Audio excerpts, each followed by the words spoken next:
आज पवन खेड़ा आए, उन्होंने कहा चुनाव सामने है, काट की हांडी को कितनी बार आप चढ़ाएंगे। देखिए मीनाक्षी जी, आज जो तीस्ता फाइल्स खुली है ये एसआईटी के एफिडेविट के माध्यम से आज पता चल गया है कि 4D प्लान था। वो 4D प्लान क्या था? डिस्टेबलाइज करना गुजरात की चुनी हुई सरकार को, डिसमिसल करना गुजरात की चुनी हुई सरकार को, डिफेम करना गुजरात की जनता को और डिवाइड करना गुजरात और भारत की जनता को कॉम्युनल कार्ड खेलकर। और इस 4D प्लान के पीछे कौन था? 2G, एक सोनिया जी और एक राहुल जी।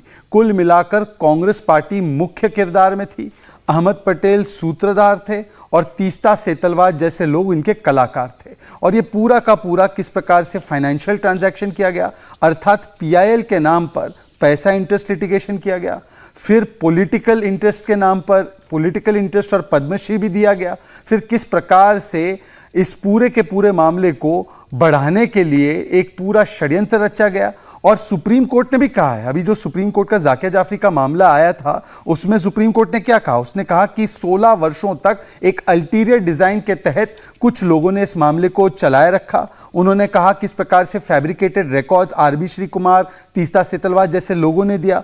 सुप्रीम कोर्ट ने कहा कि विंडिक्टिव प्रोसिक्यूशन किया गया, इंस्ट्रक्शन और ट्यूटरिंग ऑफ विटनेसेस किए गए। रईस खान हमारे साथ है, वो उस पर ज्यादा जानकारी भी देंगे। और नरेंद्र मोदी जी की छवि को और गुजरात की छवि को धूमिल करने के लिए ये कॉटेज इंडस्ट्री, कुटीर उद्योग of hate, propaganda and continuous lies चलाया गया 16 वर्षों तक। आज ये पूरा का पूरा ध्वस्त हो गया है। तहसीन पूनावाला आएंगे, कहेंगे ये SIT है, इसके ऊपर सवाल उठाएंगे, उसके ऊपर सवाल उठाएंगे। आज अधिकृत कांग्रेस कहीं पर नहीं है, क्योंकि अधिकृत रूप से कांग्रेस पार्टी को पता है कि आज उनके पास गुजरात और भारत की जनता को देने के लिए कोई जवाब नहीं है। SIT सुप्रीम कोर्ट ने बनाई, सुप्रीम कोर्ट के अलावा trial court, high court, supreme court, तीनों लेवल पर SIT की रिपोर्ट को माना गया। कोर्ट तो बिके हुए नहीं है, कोर्ट तो किसी षड्यंत्र का हिस्सा नहीं है।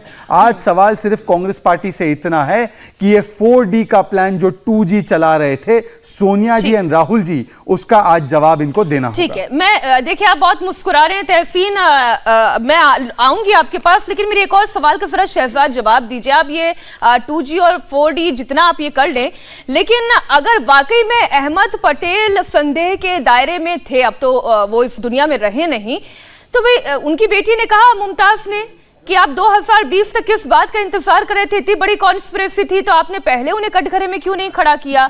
उन्होंने कहा कि तीस्ता सीतलवाड़ को अगर वाकई में UPA सरकार को कोई फायदा पहुंचाना होता तो वो उन्हें राज्यसभा भेज देते, ऐसा क्यों नहीं हुआ? ऐसा है, देखिए मैं दोनों जवाब देता हूं। एक तो UPA सरकार लगातार तीस्ता सेतलवाद को फायदा पहुंचा रही थी। उनको राष्ट्रीय स्तर पर पद्मश्री दिया गया, उनको नेशनल सद्भावना अवार्ड राजीव गांधी का दिया गया जिसमें कैश इनाम था, उसके अलावा उनको पद्मश्री दिया गया, उनको राज्यसभा प्रॉमिस की गई। पर जब शबाना और जावेद को दिया गया तो उनको बुरा भी लगा, तो उनको अकोमोडेट करने के लिए कपिल सिब्बल ने केंद्रीय मंत्रालय से उनको 1.5 करोड़ का फंड, रईस खान बैठे हैं, वो 1.5 करोड़ का फंड, जबकि MHRD ने मना किया था फिर भी उनको देने का काम किया गया। और वो फंड था तो किसी और काम के लिए, पर वो फंड कैसे शैंपेन, चॉकलेट, सारी चीजों के लिए इस्तेमाल किए गए वो भी आ गया है। और उसके ऊपर भी केस है। अब अहमद पटेल जी के सवाल पे आते हैं। हमारा अहमद पटेल जी से कोई व्यक्तिगत बैर नहीं है। अहमद पटेल मात्र एक मोहरा, he was only an instrument to be used by Sonia Gandhi. मैं आपको बताता हूं उदाहरण उसका। क्लैंडस्टाइन तरीके से मुलाकातें होती थी संजीव भट्ट की, तीस्ता सेतलवाद की और अहमद पटेल की। अहमद पटेल क्या थे? वो मुख्य एडवाइजर, चीफ पॉलिटिकल एडवाइजर थे सोनिया गांधी के और अन्य नेताओं के साथ भी दिल्ली में। और ये सुप्रीम कोर्ट का फैसला कब आया? अभी जुम्मा उसको 2 हफ्ते हुए हैं। जुम्मा जिसको 2 हफ्ते हुए हैं, उसमें सुप्रीम कोर्ट ने फिर कहा कि जाकर कार्रवाई कीजिए उन लोगों पर जिन्होंने प्रोसेस ऑफ लॉ को अब्यूज किया। तो उसी के चलते ये सारी चीजें हो रही हैं। सुप्रीम कोर्ट के आदेश के बिना पहले कर देते तो यही तहसीन पूनावाला बोलते कि अरे देखो तीस्ता सेतलवाद को नोबेल पीस प्राइज मिलना चाहिए, आपने उसके ऊपर कार्रवाई कर दी। और जब सुप्रीम कोर्ट कहने के बाद करते हैं तो कहते हैं देखो आपने कोई इसके ऊपर कार्रवाई कर दी, वो तो जिंदगी नहीं है उनके, वो है नहीं बीच में हमारे, आप उस पर कार्रवाई कर रहे हो। तो ये करे तो करे क्या? इंडिया टीवी हर वक्त हर जगह डाउनलोड करने के लिए सर्च करें India TV news Google play store या ऐप स्टोर पर।